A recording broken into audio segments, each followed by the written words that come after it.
Hello, everybody, and thank you for coming back to Deb Chanel's 48's World, where we do the Young and the Restless recaps and reviews. Today, we're going to go over March 14th, 2017's episode. Okay, we're going to get right on into it because it really wasn't that much to talk about. But Kane need to get home. I hope he ain't done something that he definitely will regret. And he needs to get home because there's a stalker on the loose.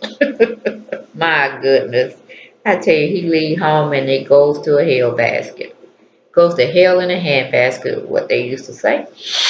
And then we got Scotty might be falling for Phyllis, okay? Because Phyllis definitely understands his plight and where he's going, and he definitely can help him. Well, starting his own blog site. So then we got Ashley and Robbie. Robert has definitely stepped up his game, and Ashley didn't even know where that was coming from, but she likes what he's serving up, okay? Meaning maturity.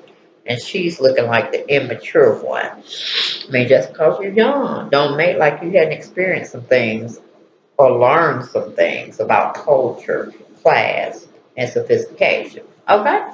Anyway, we go right on into the first scene. We have Ashley gets dumped by her brother Jack. He's being snowed in somewhere, wherever he had a meeting out of town at. And of course, this is the night they have to use their opera tickets and go rub shoulders with the big boys, the big girls in business, of course, and enjoy leisure time where the opera is the big thing in that circle of who's who. So now she's stuck. Abby don't want to go with her, and she can't really find anyone else. So she's pretty much thinking that she has to go by herself. Until, of course, Robbie shows up on the scene, and he pretty much says he can escort her if she would like him to. And of course, she's like looking on the immature side of him, or just him being young, and she don't want to have people looking at her like she's robbing the cradle. But then Ashley doesn't like to go anywhere unattended to, meaning a man on her arm, okay? Or her on a man's arm. So she pretty much tells him, do you own a suit? I mean, just because he comes to work and y'all let him work the way he does doesn't mean he can't get dressed up. Like his mother and father didn't teach him any culture or any type of dressing up type of attire he should be wearing at formal events. Come on, Ashley. You know better than that. Anyway, she tells Robbie, yes, he can accompany her to the opera. She'll leave him a ticket at the door or at will call, and this, that, and the third. So she tells me you got time to go home, eat, dress, and then come and meet her. So he like, okay, I'll be there. See that situation, go to Lauren and Michael. They're getting ready for the same opera event that Ashley's going to. And of course, she's telling Scott she got extra tickets. He definitely can come. He definitely doesn't want to go. Okay? Not his cup of tea. Then Lauren doesn't want to leave Scotty alone like he's 4 or 5 years old. So she enlists Phyllis to come over and keep Scotty company. Okay? Babysitting job. Then we go to Lily. Lily finally gets home and finds her daughter and her father, Neil, playing checkers. And her son is in the other room playing video games, and her daughter is asking when is her dad coming home. And they tell her, or pretty much Lily tells her he should be here in the morning. And Lily's like, Dad, I still haven't talked with him. And Neil saying, hey, it's morning time in Tokyo. So that's giving her the green light to go on and call him, which she does. And Kane looking like had a rough night, but he was the fool. He was the one just saying, I got to drink, like he was back in Australia and they had, less wine volume or less potency in the drinks. I was like, oh my goodness. So he did it to himself. Didn't nobody make him pour liquor down his throat like he was just, drinking water and he was just very thirsty or dehydrated. But anyway, he can't seem to get to the phone quick enough because it darn sure wrong a lot of times. But I guess his body just wasn't applicable of getting to that phone. So we go from there. Lily hangs up because she's getting no answer. We go to commercial, come back. Whoever Ashley says it's not going to be a good night. And Abby doesn't want to go. And then Robbie says he would. Okay, we pretty much done covered that. He goes, he's gonna go with her pretty much. So then we have Victor. Victor is having small talk with his wife Nikki, and he believes she can be the next Doem or Doem or something like that. Doem, I think it's called. I mean, that's just like a person who rub heads with the big people, and they're like the charitable person around town, and they pretty much get everybody interested in charitable events and spending a lot of money. That used to be Catherine Chancellor's thing she used to do, and Victor is saying he would think that would be something Nikki could definitely take over, hands down. And she thanks him for the compliment. She don't really know if she want to go that high. Cause definitely, it is a thing of people who having money rub hands with other people who have money, and whoever has enough time to go and beg for more money from rich people, they are pretty much the one that's the shoe in of the go-to person. Okay. Then we have Phyllis has come over to babysit Scott. Scotty says to Phyllis after Lauren and Michael leaves, uh, he could have done it without her, meaning he didn't have to have a babysitter. And, he's figured it out, and Phyllis feels so much like a fool, because she coming over playing the roost that she has to work on some program for their little line that they're doing with Jabot and Fenmore's. And he don't saw through that. He ain't dumb. He's just been troubled and kidnapped. And he just don't know what to do with himself right now. So they just undo the rules and just try to make niceties at each other, and try to spend as much time as they can before they get on each other's nerves. Then we leave to where Neil is telling what's her name? Lily is telling her dad that Lois Thomas is not good enough for him, and he was like, "Hey, good publicity, bad publicity, all of okay." But he's taking her to the opera tonight to pretty much not necessarily get her to get on his side about a lot of foundation press that's going to be coming up, but it can't help. It won't hurt him inviting her to a little social gatherings here and there and whining and dining her, and then she might feel, like she could give him good reviews and stuff. So that's pretty much where that was taking place, and the reason why he was taking her to this social event, meaning the opera tonight. So she was like, okay, whatever. So then we leave that situation. We go to Neil leaves and he gets ready to go to the opera, get ready and go pick up his date, who he's taking to the opera, which we knew it was Louise Thomas. And then the stalker comes out as Neil leaves out of the bushes so he can look in on Lily.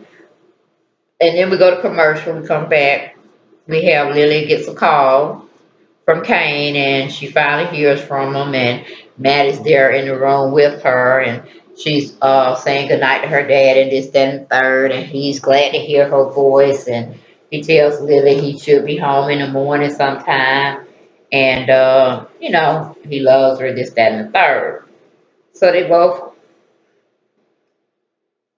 meaning Maddie and Lily, says they love him, and they end the phone call. Then we go to Victor and Nikki. They're welcoming their guests to the opera, the ones that they pretty much had sat in their little booth or they rented out for that night because of the charity event. And the first one to show up is Lauren and Michael, and they go and greet them. And of course, Lauren is saying thank you for bringing her son home, this, that, and third. And then we have Ashley arrives by herself, but of course she's looking for Rade. And then we have Neil and Louise show up, and of course Ashley's giving Neil a hard time for bringing her because she's that news correspondent who gave her brother Jack a bad review about the foundation and all this and that. And Neil lets her know he knows what he's doing by bringing her. And then we have Robbie. He finally shows up and he's handsome. Woo, he's very distinguished looking, and Ashley is definitely looking at him with a different set of eyes, okay? Then we go to commercial. We come back. We have Phyllis and Scott make a small talk with one another. Scott can't help thinking about Ahmed and and how he's doing. He's telling Phyllis about this, and and the whole being captured event. Then Scott is looking like he can pretty much have, relations with Phyllis. I mean, he's looking at her like, like she's some kind of candy now. And then we leave there, we go to Kane. Kane comes down and see Juliet downstairs, and he looked like he had on warmed over. Okay. Then Juliet hopes Kane has not forgotten about the promise he made to her prior to him getting drunk and acting like a pretty damn fool, really. And Kane has forgotten. He don't know. He don't even know what he did 2 days from just that same day. Then we go to the stock. He's taking pictures of Lily on the outside without Lily's knowledge. And then I'm like, oh my goodness. I tell you, Jordan shows up on the spot and he arm wrestles the man down and he pretty much catches the stalker looking in the window at Lily and definitely has followed her home because he definitely wouldn't have known where she lived unless he followed her home. So we go to commercial, we come back. Lily gets a ring at her doorbell, and of course it's Jordan, and he has the stalker with him, and he's pretty much, telling Lily what the stalker was doing, and then that's when Lily want to get all defensive with him when she really should have got defensive with him at the hotel. But she didn't, but now she's giving him a hard way to go. And she said she's gonna call the police. The stalker's telling her not to. But all in all, she does call the police, and they place him under arrest. But they really can't do anything because it's his first offense. But what's his name? Jordan does destroy his phone, and he definitely won't be using those pictures. So we go to commercial to come back. We have Kane is asking Juliet about what promise was he supposed to remember to tell Victoria. And then she said, that would be a good fit for the Brass and Statue Division over the Asian uh, over the Asian program. And or the divisional manager of the Asian site or whatever it is, development program. And he said, oh, okay, yeah, okay, yeah. But it's her call, her deal. And she said, yeah, yeah, I know, but just know you just put in a good word for me and hopefully it'll work out. But then he said, okay, but he's still trying to figure out what actually really happened. Then we have Nick is trying to stop Victor from texting during the opera session. She know he's doing business, but she let him know he should be doing no business now.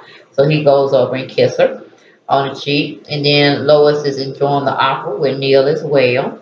Then we have Michael is asleep at the opera. Then we have Robbie. He looks at Ashley and he finds that Ashley is crying throughout the opera. Okay. Then we have Phyllis is fixing Scotty's laptop and they're making small talk about Scotty's travels and his adventures and this, that, and the third. And then we go to Phyllis. Phyllis is going to help Scotty start a blog because he wants to still be able to do something, and he didn't know that she could help him with telling people about the things that are happening over there. It's atrocious, and people need to be aware, and they need to start doing something about it and raising awareness. So she said, start a blog. So she's helping him do that, and he's just a little tick tacking on his computer, getting his juices flowing on screen. Then we leave that situation. We go to Robin. Robin has made a hint. Well, he's made a big hit with the big spenders, and Ashley tried to pretty much silence him because she thought he didn't know what he was saying. He was going to be embarrassing himself and her. But then it seems like, Robin knew what he was talking about. And then the two heavy hitters that seem like they spent a lot of money in Genoa City, but they still don't have enough, like Victor Newman, but they come somewhat close.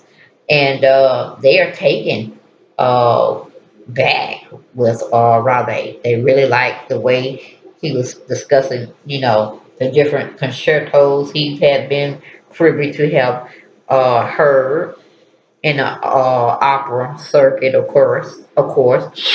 And they're just taken away with him. They want to bend his ear on other little concertos they have been privy to have listened to or been able to watch it on stage unfold. And so they take him away from Ashley. And then, of course, Nikki comes over and say, "Where did you get him from?" He's a step up, but he's a little young, too young for you, right, honey? Then Ashley's like, "Why is it that when men date younger women, oh, they cool, but when women are seen with younger men, is an issue?" And she's like, "Honey, I ain't trying to beat you or say you robbed the cradle of anything of that nature." So then we leave that situation. We go to Lily. Lily has called the cops on the stalker. The stalker has a clean record, so they can only charge him with trespassing. Lily and Jordan are livid about that, but it's okay. Lily give him a stern talking to, and the police take him on his way.